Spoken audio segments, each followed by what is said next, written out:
Good morning, Sherry.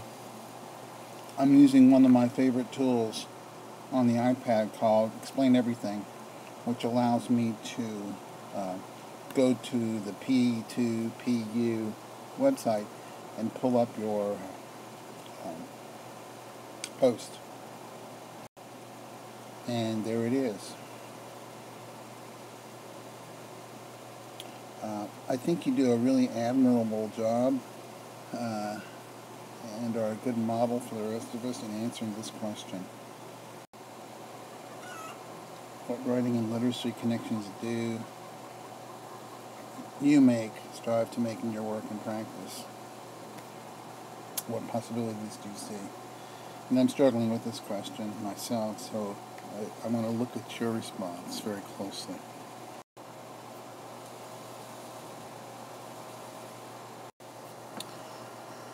I was a high school and middle school language arts teacher, and I lived in a rural area. You notice I'm using Kentucky blue here. Very poor. Not too many opportunities. A few factories. Basically, when you graduate from high school here, you get the heck out of Dodge. I worked as a tech coordinator, and this is always a big issue in rural areas. Bandwidth is the equity of our age, and we don't have enough of it in rural areas. And when I read this part right here, where you're talking about raising pressure, raising test scores, passing the test. I've been thinking about the savannas in Africa when it gets drought-stricken and the pools of water get smaller and smaller, and all the animals are around the watering hole when normally they're spread way out, and it makes it easier for predators. And sometimes I think of this whole test-taking nonsense as a way for the predators to weed out the poor. Just kind of a weird image that went through my head. And as usual, those who have get, and those who have not do not. I completely agree with you on that. I think it's one of the greatest challenges of schools as an institution and of our country politically. I can see this as your credo, what you believe. And I like how you follow that right up with, what have ye done? This is pretty cool. I really like how you make a simple map at the beginning of this video. It really, really is worthwhile to do that, especially for parents and for outsiders. I love this Lorry quote. It's one of my favorite writers, composition writers. I think this is a wonderful project, and it's a way to connect old style writing to new style, and I especially like how you use Google Docs, and then you have traditional composition here, and classic revision and editing here. And I especially like this right here, because what you've got here is a classic example of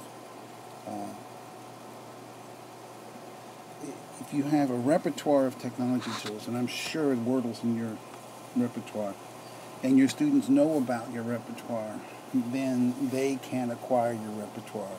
You become the model for their behavior. So it's a heavy responsibility, but you have to keep learning, and I really get the sense that you are.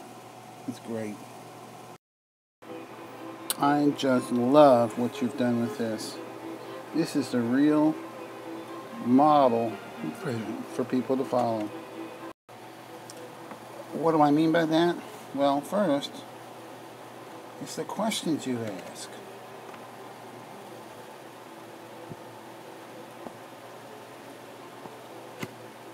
Sorry, I'm having a little problems with this. This is acutely useful.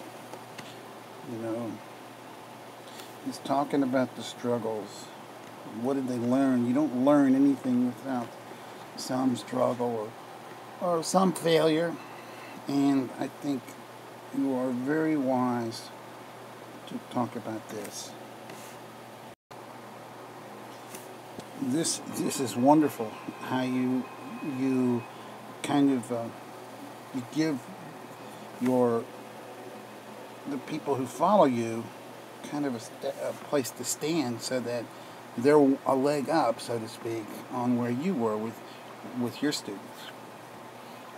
Sometimes that can be a mixed blessing, because making the mistakes, reinventing the wheel, so to speak, is not a bad idea. You gotta love this part right here. Who do I talk to when I got a problem? That's awesome. I just think that's something that needs to be included in every project like this. This is particularly good. Do you need to have all the details worked out? No. And I think you kind of take that into account, using these quotes from good old Ray Bradbury. God rest his soul. Lastly, I think it's really interesting.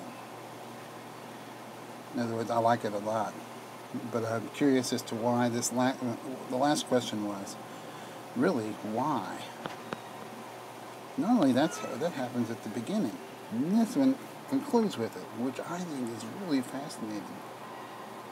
And of course what you say is very true about how we live in a small world. We have to work together. Maybe that's what you mean, is that it's really quite a no-brainer. I mean, somebody has to be told that we're going to be collaborating more now. But again, love what you did here.